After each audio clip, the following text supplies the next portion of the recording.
पंछी उन्मुक्त गगन के। हम इस खुले आकाश में, विशाल आकाश में उड़ने वाले पक्षी हैं और हम पिंजरे में बंद रह करके कभी भी खुश नहीं रह पाएंगे। यदि मनुष्य हमें पिंजरा सोने का बना हुआ भी देता है तो उड़ने की चाह में हम उससे टकराते रहेंगे, टकरा करके हमारे पंख टूट जाएंगे और हमारी सारी खुशियाँ समाप्त हो जाएंगी। इसलिए हे मनुष्य, पिंजरे में बंद रह करके हम कभी भी खुश नहीं रह पाएंगे। हम बहता जल पीना पसंद करते हैं, नदियों, तालाबों आदि का जल पीना पसंद करते हैं। पिंजरे के अंदर अगर हमें व्यंजन भी मिल जाएंगे, बहुत अच्छा भोजन भी मिल जाएगा, पानी भी सुगमता से मिल जाएगा, लेकिन वो हमें वो खुशी नहीं दे पाएगा जब हम उड़ करके किसी पेड़ की फुनगी पे कोई फल खाते थे या नदी के किनारे बैठ के या नदी की सतह से उसका जल पिया करते थे। वो कहते हैं कि उन्हें तो कड़वा नीम का फल भी अच्छा मिलेगा, अच्छा लगेगा अगर वो स्वतंत्रता से घूमते हुए उसका खाना खा सकते हैं, उसको अपने भोजन के रूप में प्राप्त कर सकते हैं। पक्षी कहता है कि स्वर्ण श्रृंखला के बंधन में, सोने के बने पिंजरे के बंधन में वो अपनी गति, अपनी उड़ान सब कुछ भूल गया है। बस अब उसे तो खाली सपना आता है कि वो वृक्ष की ऊंची टहनी पर बैठ करके खूब प्रसन्नता से गाना गा रहा है, झूला झूल रहा है, स्वतंत्रता का जीवन उसने कभी जिया था, ये सारी बातें उसके सपने में ही आती हैं।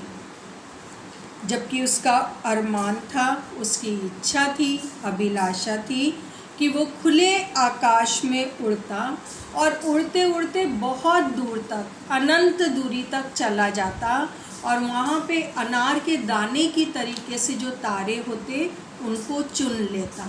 अनार के दाने जैसे तारे कहने से मतलब है कि वो बहुत ऊंचाई तक जाना चाहता, ऐसी वो कल्पना कर रहा है।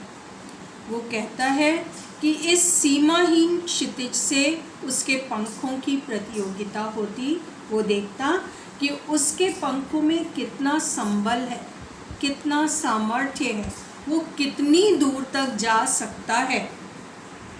और फिर या तो ये प्रयास करते हुए वो दूर आकाश में उड़ता चला जाता और या फिर थक हार करके वो लौट आता, उसकी सांसों की डोरी तनने लग जाती, वो थक जाता और थक के पुनः आ करके किसी वृक्ष की चोटी पर, वृक्ष की ऊंची टहनी पर बैठ जाता, अपने घोंसले में विश्राम करता।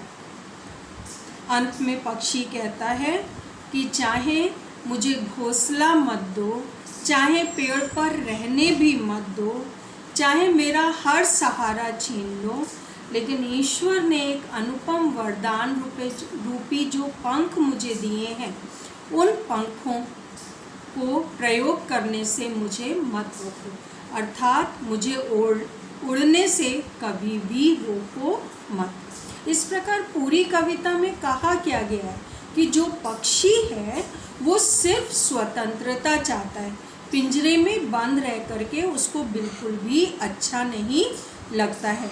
ऐसा ही मैंने आपसे कहा था, आप उसके दुख दर्द को अनुभव कर सकते हैं जब आपको एक घर में अपनों के बीच, अपने घर में बंद रहने के लिए कहा जा रहा है, बाहर नहीं निकलने के लिए कहा जा रहा है, तो फिर मन विद्रोह करता है कि ये क्या है, हम क्यों नहीं जा पा रहे, हम क्यों नहीं खेल पा रहे। तो सोचो, और ये आपकी भलाई के लिए हो रहा है तब आपको अच्छा नहीं लग रहा है, लेकिन जो पक्षी है उसको तो हम अपने स्वार्थ के लिए पिंजरे में बंद कर रहे हैं, तो सोचो उसको कैसा अनुभव होता होगा। कवि ने यही दुख दर्द समझने के लिए, समझाने के लिए इस कविता को रचा है। आशा है अब आपको ये बात अच्छी तरीके से समझ में आ गई होगी।